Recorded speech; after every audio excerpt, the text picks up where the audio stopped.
From the twisted realm of science and the darkest pits of reason comes chilling tales of godlessness. Bear witness to the unfathomable terror that is the Good Atheist.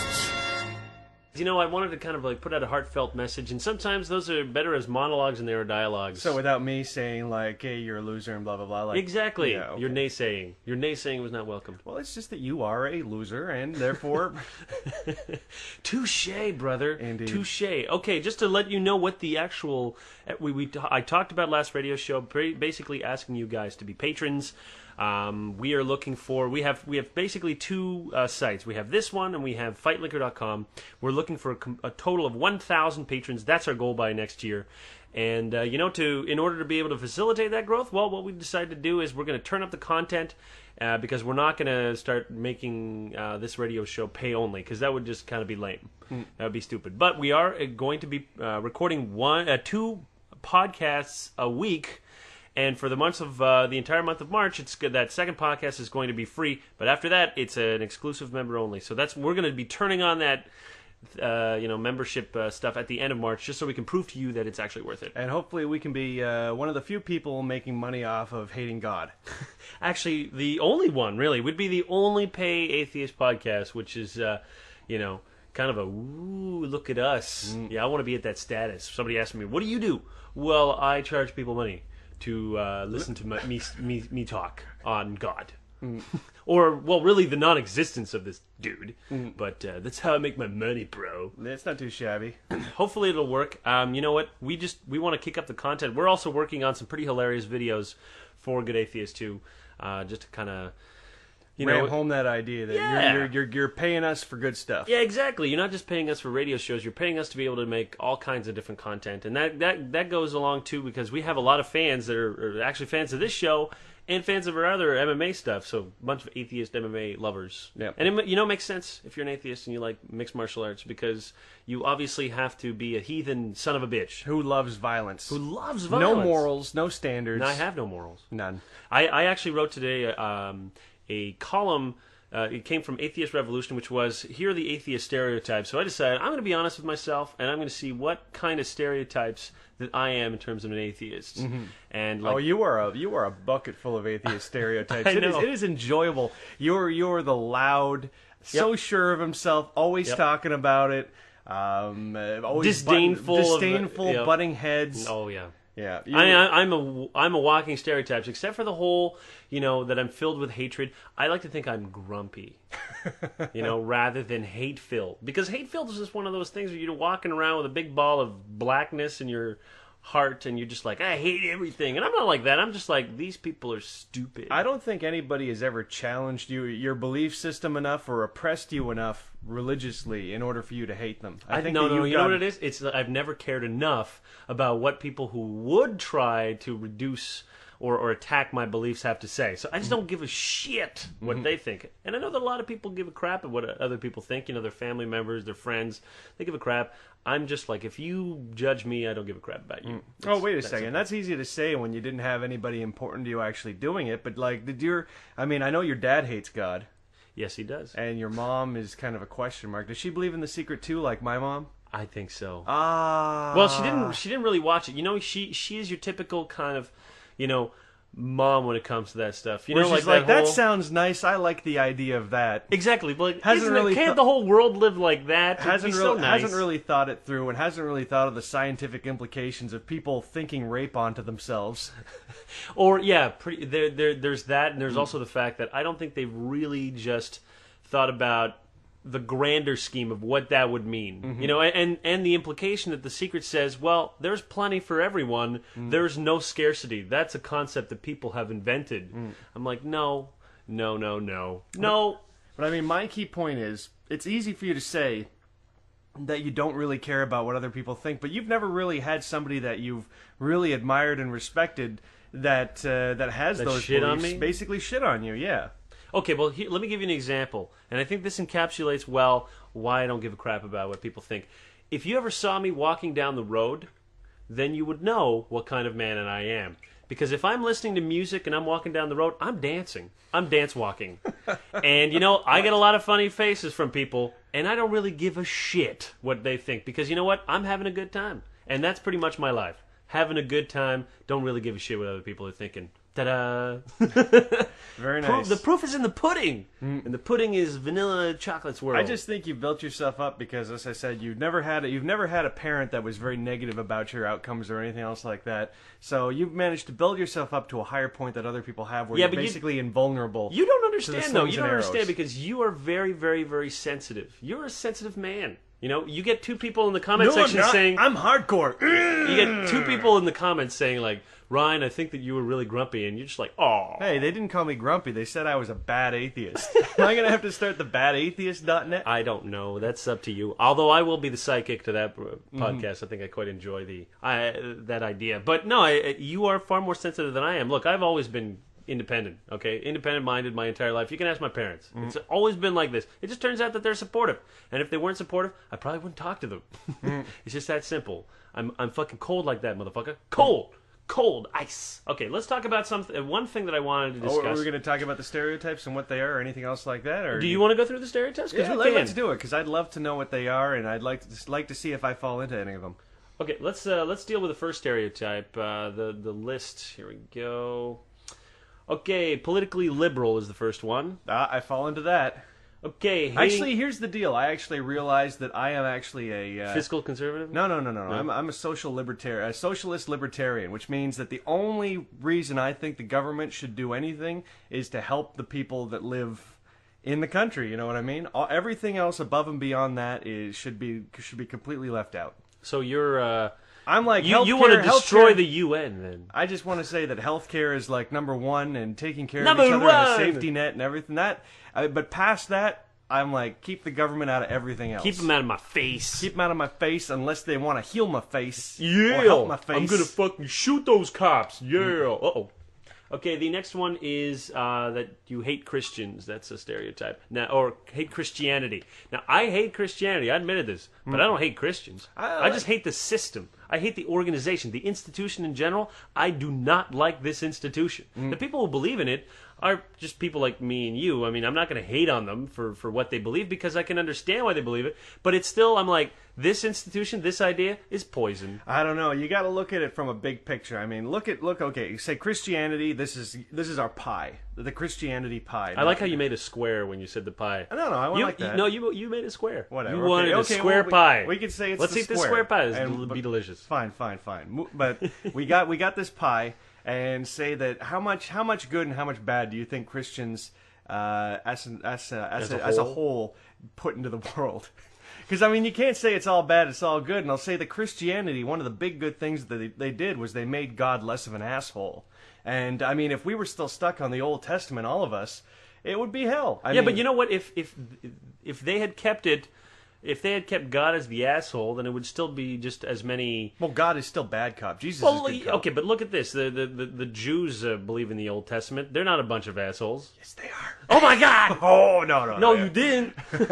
So, Brian hates Jews. Okay, I hate Is that another one of the stereotype things? No, it was just Christianity. Okay. Judaism is ignored because you know what? Judaism doesn't go around converting other people, and I respect that. I like that. Sure, you can have a bummer God, but if you just say... You're not invited unless you want it. That's fine. I mean, they don't proselytize, which is great. Christianity and Islam, they proselytize. They annoy me. Yeah. They annoy me. Okay, the next one is that we're grumpy. And I admit I'm grumpy, but in a charming way. I'm grumpo charm. I guess you're only grumpy when you're dealing with religious people or on religious topics. I mean... Yeah, generally I don't think I'm a grumpy person anymore. Here's basically the atheist dialogue. Christians or religious people do something bad, like bury someone up to their neck and stone them with gigantic rocks, and we go, "Oh, we don't like that. Sorry, we're grumpy. Sorry about that." Or this Muslim guy who beheads his wife. Oh, well, that made me a little grumpy. Yeah. Sorry, guys. So yeah, atheists in general are grumpy because when we talk about this stuff, it does make us grumpy, and I think that's probably why we're popular. Because even though we are grumpy, We're funny grumpy. We're charmingly grumpy. The next one is that you're prideful and you have no humility. And you know what? That's bang on. That is you. That is bang on. Not for me though. You? Yeah. No. You are also you also have a lot of pride, but you just mask it. I think with a lot of insecurities. I think I fall into a good cat. Like I think that I got because of my general distrust for the Jews. That falls into a Catholic type area as well. And also with Catholics, totally. I have guilt and doubt. You know what? I think I Christian. probably fall more into the specifically Catholic area than I do into atheism. I guess it kind of makes sense, right? There's a bit of there's a Catholic side to your family, kind of a thing. Is there in Ireland? No. We're the Protestants. We're Protestants. Oh, you're Protestant Irish? Yeah. Oh, okay. Well, they still like the whole sin thing. And So Christians in general obsessed with sin. I'm pretty sure my uncle wouldn't have married my aunt if she was Catholic. That's how hardcore Protestant they are. Wow. Yeah. Okay, the next one is where apparently atheists are sexually promiscuous. And, I have to admit that I've been promiscuous quite a deal. But now, I have a regular girlfriend, so I don't need to be promiscuous anymore. Can you still be promiscuous when you're having sex with the same person, but you're just doing nasty things to them? Yeah. Okay. Then. I mean, basically, probably what they define promiscuous as is having sex, having sex for fun and just having lots of it and just being generally filthy. I am filthy human being. Okay, and the other one is more interested in science than the average person. So obviously, I read science books as a hobby. So that's pretty true. I guess I fall into it in a very lazy way. You like hearing me tell you about what I read in the science book. That's not. I mean, I keep up on news better than you do. So I keep up with you're book smart, but I keep up with the news, and I love all the scientific stuff in there. Okay, so, fair enough. There we go. I just don't. I don't have 10,000 things in my Google Reader. I mean, I like to read the book and go in depth. Yeah. Because I always find that anytime you're hearing something about science, it's always like this bullshit fucking article saying chocolate gives you cancer. And I'm like, ignore. 1 week it's chocolate gives you cancer, another week it's chocolate doesn't give you cancer. Chocolate actually helps you not get. I'm like, oh, they gotta stop giving money to these people trying to figure out what cancer is and isn't caused by. I got a nice little top 3 list: radiation, radiation, and radiation. Stay away from it, you'll be fine. That's a pretty good one. Okay, here are some things that I am not, and these are stereotypes. These are the negative stereotypes. Oh, wait a minute. These are more stereotypes on the list that you actually dodge. That I dodge. Okay. That I'm not part of. So number 1, I am not evil.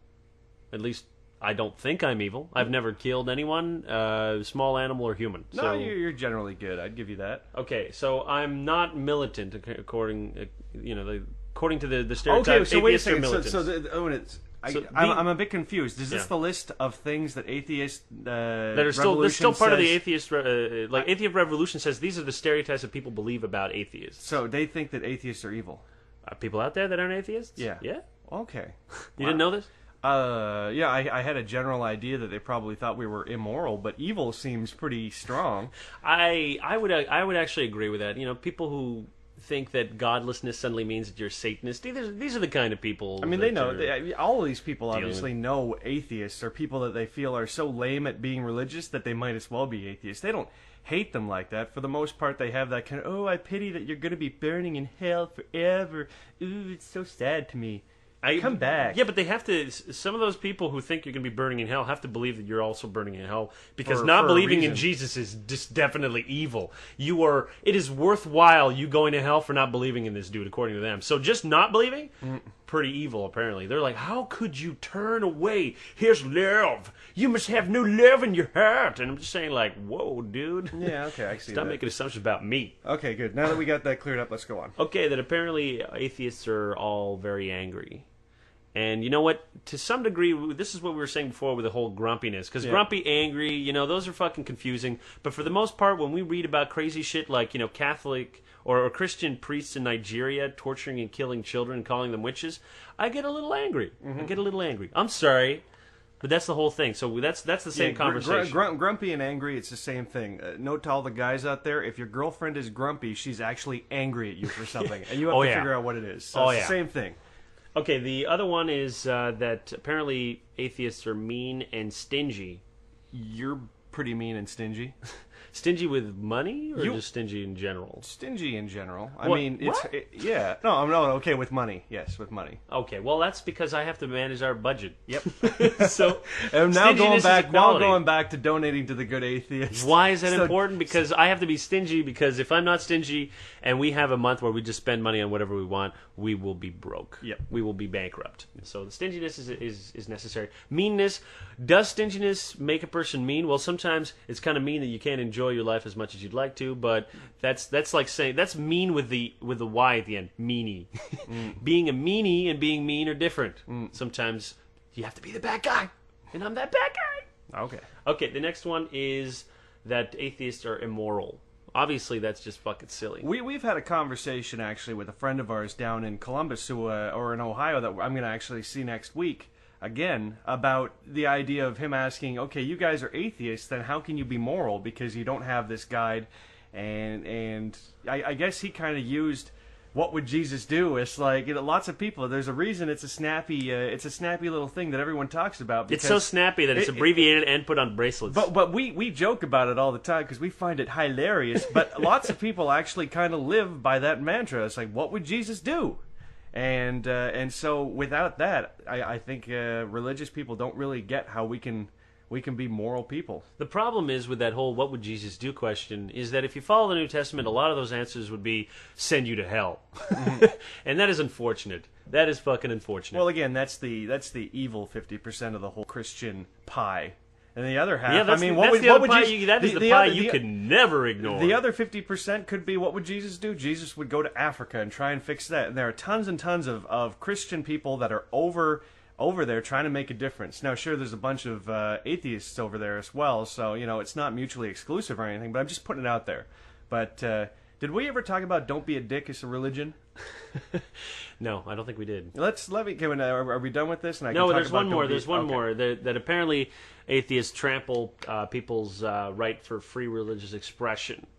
And my whole thing is saying, like, listen, I've never really tried to stop anybody from expressing themselves religiously. Obviously, anytime a person puts a post up, saying, even on my site, on thegoodatheist.net, saying, oh, you guys should believe in Jesus and that kind of stuff, I'm not going to censor this person. Yeah. They're allowed to fucking say their opinion as much as they want, and it's the same with me. You just have to deal with the fact that you're not going to be happy with the way that a person expresses themselves, and just be happy about that. Be comfortable with it. Don't start running around saying, like, I'm being oppressed. Brr. Yeah, but this is on a bigger scale. Religious people don't even realize how well they have it, because they're complaining about, say, oh, we're not saying the prayer at the beginning of the school day anymore. I'm like, well, what do you think that makes the little Indian and Muslim kids feel like when you got to do the Lord's Prayer? And situations where, you want to have the nativity scene up at the White House and stuff like that. That's the kind of thing that they consider to be a contention, a point of contention. a point of contention where we're trying to get rid of their religious freedom of expression. They don't even realize that it's basically trampling our ability to live lives without their religion beating us over the head. It's really preventing other people from having their religious expression, because they're saying, like, you know what, there's no room for your crazy Hindu nativity. And even if they try to do that whole thing, saying, like, well, we're going to allow every religion in, you're just like, you don't want to do that because there are way too many. Yep. And it's best to take the attitude saying, stay the fuck out of everybody's face. Yeah, because there's a crazy guy down on 5th Street that worships a piece of white dog poo. Now, are you going to let him create a white dog poo sculpture in the White House just don't to have celebrate White Poo Christmas? I kind of enjoy that holiday myself, It's the food at White Poo Christmas. It's so delicious. Okay, so anything in that stereotype you wanted to add that maybe wasn't covered? I couldn't think of anything. I thought it was a pretty comprehensive list. Yeah, it's pretty decent. It's not too shabby at all. I just like how it was pretty much half of those stereotypes. So, the other half were kind of like corny, like, this is what they got wrong, and they think about that. So, like, don't pat yourself on the back because... Are you just saying don't pat yourself on the back that you only got half because you're still an atheist stereotype? No, yeah, exactly. Jeez, man. Sorry, but you don't are. label me. All right, let's talk about something that I just wrote about a couple of hours ago. It's actually about this Christian campaign the response to the bus, Atheist Bus Ads. Man, that Atheist Bus Ad thing. It just that keeps we- going. Yeah, exactly. It is. There's so much momentum to this. It just doesn't stop. We called it wrong, man, at the beginning. no. We're all like, "This is stupid." But It's okay. We've already apologized for missing the point. For missing the point completely on that absolutely. Well, and here's what's really interesting with them firing back, because I love to see what the reaction is. I mean, forget the ad itself. I think that in terms of the message of the ad, it could have been anything, but it's watching the response. So one of the response was like there was these Christians that put up this giant, ad in front of their church, and it basically says, "If God probably doesn't exist, better start worrying." And the photo in the background is, I believe, the London Stock Exchange with sort of like with the arrow crashing, down. So apparently, you have to worry about God economically as well. God's gonna fix. Well, you got to understand that there are people out there who leave everything to God. They're just like, God will sort it out. God will sort it out. God will sort it out. There's people down in the States that I was having a conversation with, and they were talking about how they were going to buy a car, and they said, we're going to leave it. We're just going to decide we're going to leave it in God's hands, and He'll give us a sign. And then as soon as they said that, they were sitting in a diner. They looked outside, and this like purple car pulled into the spot right next to their booth, and they were like, God just told us, purple car. And these people leave, holy shit! It's like they leave everything in God's hand, and as far as they're concerned, it doesn't matter what Obama does or anybody else does. It's God will fix it or He won't. And hopefully, if you believe and other people's don't, He'll fix it for you a little bit earlier. And He won't pull. What was that? Who was it that got completely ass raped by God? Was it not Abraham, right? Oh, you mean you're talking not Job? Yeah, it was Job. It was Job. Yeah, there you Job go. who got fucked, because God and the devil have a bet, and he's like, and the devil keeps being able to fuck with Job again and again, and then and Job still believes, despite the fact that all his kids are dead, his property is gone, everything else like that. And he's like, thank you so much for letting me have those things to begin with. Yeah. So everybody just thinks they're a Job right now, but soon enough, God's going to be like, I was just fucking with you, and here's all your stuff back. You gotta hate that deity who would do that. I just gotta fuck with you guys once in a while to just test your faith, but I'm gonna make it all good. Well, what was it? Do you remember back after 9/11, were they saying that more people became atheists or more people became religious? Because I'm pretty sure that it caused a lot of people to rethink everything. You got to think about stuff like, I mean, the stock market crash doesn't really matter, but you got a 9/11 did something, and I'm pretty sure the tsunami probably changed a lot of people's ideas about life and death and religion and everything else like that. I don't know, because you know what? I think still at the end of the day, an event like 9/11 becomes a political conversation rather than just a religious one. Yeah. I mean, sure, a person could say, oh, I've become more religious. No, you've just become more fanatical in your religion because you see the world religiously now as a religious war. All of a sudden, you recognize the whole Christianity versus Islam angle. Exactly. It's like, oh, that is very clear to me now. Exactly. So you see that as sort of like the ramifications of one religion fighting against another one. Okay, right? well, you see it in that political, even though it's a religious political spectrum. Yeah, but I mean, you can't separate the two. Look at the tsunami, because to me, it's like if God doesn't exist, then you better start worrying. And I'm like, man, He just sent a wave that wiped out half of Thailand. That was because of the homosexuals. Well, it's true. And then I guess that's how they see it. That is so insidious. And then so insidious. Well, what about the sinking? See, I mean, here's the whole. Anyways, I think you get my point. And obviously, you don't have to make it more. I think everybody understands that point. But one of the things that I just realized right now is, you know how people say, well, their conflict is political. It's not religious. And I'm telling people, you have to understand that politics is its own type of. I mean, religion is its own type of politics. You can't just suddenly say, well, that's just political and therefore not religious. No, the interaction between different religions is a political system. Just because they're not countries, there's still ideologies that clash. This is a political movement. So yeah, I'm like, it's political. It's religio-political, if I can coin this phrase. Yeah, and that's why you got to pay attention to everything that comes out of the Vatican, because they've got political pull. Yep, they're their own country in a sense, and their population lives all over the place, and they follow whatever these idiots tell them to. You know, and they're just different affiliations that people have. Like, you can be an American and you can be a Catholic, and most of the time you hope that those don't conflict, but sometimes it can. I just find it freaking terrifying. You know, people talk about what you want in a president and which religion is allowed and which isn't, but I'm like, man, imagine having a Catholic president who answers to the Pope. Scary. Especially this freaking Pope. Yeah. Scary. Okay, let's move on to the next bit of item before we wrap up the show. It's actually about this Pew Forum report that came out. Basically, it was this survey that they gave a bunch of Congress people to kind of see what the religious makeup was. And there were 22 of the respondents that were found to be either agnostics or atheists, but they didn't want their names or anything else like that to be released to the public, save for one. And that was, what's his name? Pete Stark. You know, it sounds like it's like Tony Stark's brother. Yeah, I know.